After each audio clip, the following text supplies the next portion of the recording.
जो military trial के cases होते हैं, बिल्कुल हम देर नहीं लगाते हैं, लेकिन जो इतना डिफ़िकल्ट केस जो 75 इयर्स में फर्स्ट टाइम एक इतने सीनियर आईएसआई के ऑफिसर को के खिलाफ एक चार्जशीट बनी, फिर उसका केस चला, फिर उसकी सज़ा हुई, कि अभी यही केस अगर चल रहा होता आपके सिविल कोर्ट में, तो आप तो अंदाज़ा लगाएँ 10 साल लग रहे थे इस केस को। ब्रिगेडियर साहब, आपको शो में खुशामदीद कहूँगी। सबसे पहले ये बताइएगा कि आज का ये फैसला जो है वो बड़ा तारीख साज फैसला है, इसकी बड़ी हम इम्प्लीकेशंस आगे आने वाले दिनों में भी देखेंगे।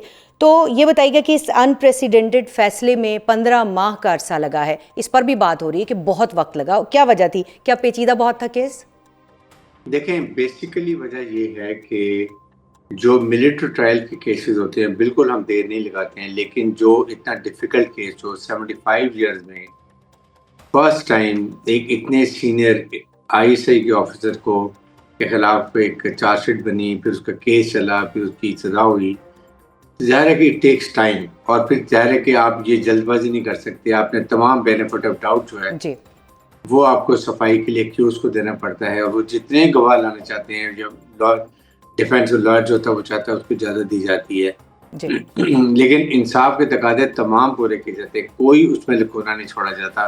एक इम्प्रेशन ये है कि अभी यही केस अगर चल रहा होता आपके सिविल कोर्ट में, तो आप तो अंदाज़ा लगाएँ 10 साल लग रहे थे इस केस को। जी। यहाँ पर जो होता है कि आप ना 2 महीने की डेट देते हैं, ना 3 महीने की देते हैं, इमीडिएटली 2-3 दिन डेट देंगे, मैक्सिमम 1 हफ्ता दे देंगे अगर बहुत डिफेंस लायर को कोई एविडेंस की ज़रूरत है, और स्पीडी ट्रायल है। लेकिन इंश्योरिंग के ऑल एंगल्स, प्रोसिक्यूशन के, डिफेंस के, और डॉक्यूमेंटेड, रिकॉर्डेड, ताकि क्योंकि अल्टीमेटली ज़ाहिर है कि जो अक्यूज़ जो भी होता है उसने जाके फिर हाई कोर्ट में अपील करनी है इसके लिए, रेमेडी के लिए। तो वहाँ के लिए भी कंप्लीट और फॉर्मेलिटीज़ होनी चाहिए। लेकिन एक देखें बात जो मैं क्लियर करें कि जी। फ़ौज ने एक बात अभी भी हमेशा हमारा असूल है कि फ़ौज में बड़ा सख्त खुद-हिसाबी का जो है ना कड़ा अमल होता है। इसमें भी नेवर कॉम्प्रोमाइज़, चाहे सीनियर ऑफिसर्स हों, जूनियर ऑफिसर हों, सिपाही रैंक के हों, हर एक को उससे गुज़रना पड़ता है। There is no compromise in discipline. और इसी वजह से हमारे मुल्क में, हमारी आर्मी में डिसिप्लिन कायम है जी, बिल्कुल। कि एक को सज़ा देते हैं तो it acts as a deterrent for others, कि जी आप करेंगे तो फिर आपके लिए भी सज़ा होगी। 14 साल की सज़ा है, कैद बामुशक्कत है जो हो चुकी है जनरल रिटायर्ड फैज़ हमीद को। लेकिन ये बताइएगा कि जो इस प्रेस रिलीज़ जो आज जारी की गई आईएसपीआर की तरफ से, इसका आखिरी पैराग्राफ बड़ा अहमियत का हामिल है, जिसमें ये लिखा हुआ है 9 मई के जो केसेस हैं और जो जीएचक्यू हमला के हवाले से जो मामलात हैं, उस पर अभी ये कहा गया है कि तहकीकात जारी हैं और आगे भी फैसले जो है वो सामने आएंगे। तो अब अगर उसके ऊपर आगे मज़ीद कार्रवाई होती है, मज़ीद फैसला होता है, तो कानून क्या कहता है? जो मिलिट्री का कानून है वो क्या कहता है? जो दूसरा हमारा जो पाकिस्तान का कानून है वो क्या कहता है कि कितनी मज़ीद सज़ा हो सकती है? देखिए, बात तो ये है कि मैक्सिमम पनिशमेंट तो 24 लाइफ भी है, 14 इयर्स भी है, और इसमें देखना ये है कि पहले जो मिलिट्री के वायलेशंस थी, जिसमें पहला उनके ऊपर ये था कि आपने जो है वो उसको किया, आपने ये जी। आपने वायलेशन ऑफ पॉलिटिकल एक्टिविटीज में हिस्सा लिया। नंबर 2, आपने सीक्रेट एक्ट की वायलेशन की, जी। जिसमें safety of everything is included. Third है कि आपने अपनी अथॉरिटी को मिसयूज़ किया, और चौथा ये कि उसको पर्सनल यूज़ करके आपने नुकसान पहुंचाया। सो ये चीज़ों, ये तो मिलिट्री रिलेटेड इश्यूज हैं जिसकी वजह से आपको कोर्ट मार्शल व सज़ा मिल गई, इंसाफ के तकाज़े पूरे किए गए।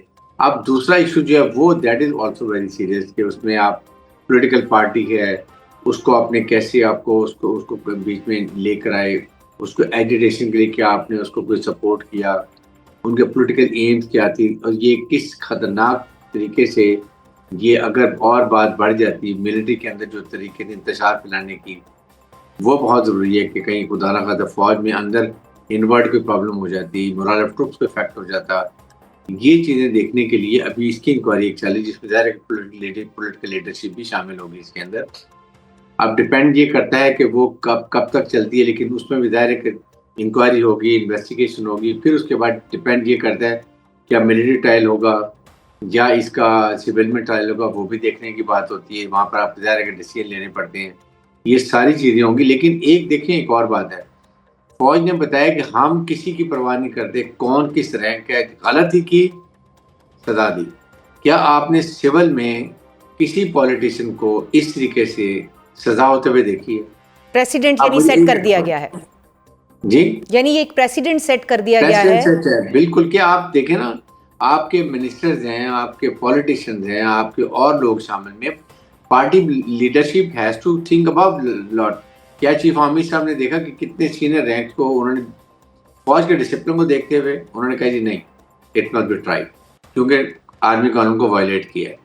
क्या सिविल में मुझे बताइए किसी को कितने कितने बड़े एलिगेशन, कितने चार्जेस, क्या कुछ हुआ है? किसी पार्टी लीडर ने, प्रेसिडेंट पार्टी ने, ये जनरल सेक्रेटरी की पार्टी ने, क्या उन्होंने कोई एक्शन लिया? नथिंग। शोकत नोटिस दिया, खत्म हो गई बात। सो आपको अपना आपको आने वाले दिनों में लग रहा है कि जो इनको केसेस पेंडिंग हैं, अगर हम जो सियासी लीडरशिप है या जो सिविल लीडरशिप है उसकी बात करें, तो उनके भी अब जल्द जो है वो केसेस के फैसले सामने आने चाहिए चाहिए, और वो जरूर आने चाहिए। देखें, ये तो नहीं है कि खाली फौज को आप, हम अपना तो हमारा सिस्टम है, हम उसको फॉलो करते हैं। कम से कम जहाँ पर आपके सीनियर लीडरशिप है, पॉलिटिकल लीडरशिप, उनको भी दिखाना चाहिए कि जी हाँ, हमने भी ये देखें इतने लोगों के खिलाफ जिन्होंने इसमें शामिल थे, नहीं थे, क्या था, उनके खिलाफ भी एक्शन करें। और फौज के खिलाफ देखें, किसी को कोई नहीं, दुश्मन का नैरेटिव यही है। नैरेटिव ये है कि जो उन्होंने रियलाइज किया कि जब तक पाकिस्तान की फौज को आप कमजोर नहीं करेंगे, पाकिस्तान नुकसान नहीं पहुंचा सकते। सो फौज अरवाम में जो कॉन्फिडेंस है, इसको आप इसमें तफरीक करें, कमजोर करें, दूर करें, फौज को कमजोर करें, फिर लीबिया, सीरिया, इराक की तरफ नुकसान पहुंचाए। ये फौज नहीं होने देती, इसलिए ये तकलीफ है। इसमें आपके सामने इंडिया का गोदी मीडिया भी है, सोशल मीडिया, पॉलिटिकल पार्टी का भी है, अफगान तालिबान रजीम भी है, हमारे अपने ठीक जो बानी पीटी की अपनी स्टेटमेंट देखी। ये बड़ा खतरनाक ट्रेंड है, इसको हमें हर हालत पे कर्व करना है, रूल्सलेसली। इस पे कोई कॉम्प्रोमाइज नहीं होना चाहिए। अभी तलाल चौधरी साहब हमारे साथ मौजूद थे, ब्रिगेडियर साहब, और उनकी जानिब से कहा गया कि ये एक जोड़ी थी फैज़ हमीद और इमरान खान की, और इस जोड़ी ने जो है वो मुल्क को नुकसान पहुंचाया। उनकी जानिब से ये कहा गया है कि एक नेक्सस जो है वो खान और फैज़ का था, जिसकी वजह से ये सारे मामलात आगे बढ़े और ख़राबी की तरफ आगे गए। आपको क्या लगता है? देखें, इसमें आप ये तो अब जो इंक्वायरी हो रही है, इट शुड क्लैरिफाई, उसमें सारी चीजें आ जाएंगी। फौज की अगर इंक्वायरी होती है तो वो तो देखें बहुत डेलिब्रेशन होती हैं, जी, नथिंग इज लेफ्ट। और उसमें यहाँ तक होता है कि इंक्वायरी के बाद आप उसमें अपनी फाइंडिंग निकालते हैं आउट ऑफ दैट इंक्वायरी से, कि आपने क्या फाइंड किया इस इंक्वायरी के अंदर, हु ऑल आर रिस्पॉन्सिबल, किस किस जगह पर, किस किस एविडेंस के हिसाब से। Then you form an opinion कि जी इसके हिसाब से मेरी ये ओपिनियन है, and then you go for recommendation. Recommendation आपको फिर जो सीनियर मोस्ट ऑफिसर जिसकी अथॉरिटी होती है उसको भेज देते हैं। ठीक है। वहाँ से होने के बाद फिर सजा अनाउंस होती है। ये फौज का सिस्टम है, और इसी तरह ही होगा, बिल्कुल डेलिब्रेशन के साथ, प्रॉपर तरीके से, ऑल एविडेंस। और ख़ास तौर से सीनियर ऑफिसर के खिलाफ होती है तो पहले ही बहुत डिटेल में इंफॉर्मेशन ले ली जाती है कि प्रोसिक्यूशन एक्शनेबल एविडेंस मौजूद है, ताकि तभी उनको खिलाफ कार्रवाई की जाए। और ये it's a big lesson for हमारा। देखें, पहले भी 3 स्टार सजाएं हुई हैं, लेकिन वो फर्क एंगल से हुई है। ठीक है। वंस ब्रिगेडियर को भी हुई है, सजाए मौत भी हुई है एक ऑफिसर को। वो हमारा देखें, ये बड़ा खुद हिसाबी का कड़ा अमल है, इस पे कोई कॉम्प्रोमाइज नहीं है। एहतसाब तभी तो आपके मिल जी ब्रिगेडियर साहब, एहतसाब तो हर सतह पर ज़रूरी है, लेकिन अगर जैसे हम ये अभी बात कर रहे हैं कि एक नेक्सस था फैज़ हमीद और इमरान खान का, और इस नेक्सस ने जो है वो जो प्रॉब्लम्स उसकी वजह से जो है वो इस वक्त सामने आई हैं, तो आपको लगता है कि ये जो सज़ा का अमल है अब ये अडयाला की तरफ भी रुख करेगा, और वो जो केसेस पेंडिंग है और कोई उनका फ़ैसला कोई प्रॉपरली नहीं आ पा रहा, तो वो फ़ैसला भी अब आ जाएगा फौरी तौर पर, क्योंकि एक सिलसिला तो शुरू हुआ है। यहाँ से आप इसके बाद ये इंक्वायरी, ये जो पहले चल रही होगी उसमें काफी एविडेंस आ गई होगी, उसमें हो सकता है कि हमारे ऑफिसर भी कुछ और इसमें शामिल हों, वो भी हो सकते हैं। तो आपके पटियाला के जो प्रिजनर है वो भी हो सकते हैं, पुलिस पार्टी के दूसरे जो कुछ अंडरग्राउंड है वो भी हो सकते हैं।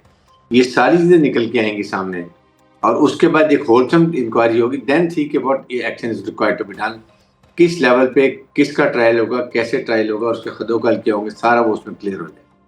यानी अब आने वाले दिनों में और बहुत सारे ट्रायल्स जो हैं उनके नतीजे सामने आएंगे।